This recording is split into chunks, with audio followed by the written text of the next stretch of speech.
mga kabeshi, nagpa-fried na tayo ng ating 2 eggs for our breakfast. Lagyan lang natin ng konting salt, garlic powder, ayan, and pepper. Then now, lagyan na natin ang ating 2 tasty bread. I-toast lang natin. Then flip lang natin ang ating toast. Ayan.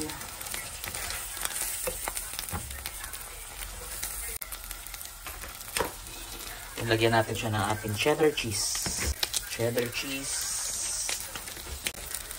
So, cheddar cheese. Ayan mga kabesh, ready na ating toast for this morning. Ayan. Atin ang tatsaki sauce. Ayan. Ating ketchup. Ganyan din natin mga kabesh ng ating Italian rucola salad. Ayan. So para mas yummy ang ating morning sandwich. So kain na po tayo. So ready na ang ating sandwich toast. So buon appetito. Ciao!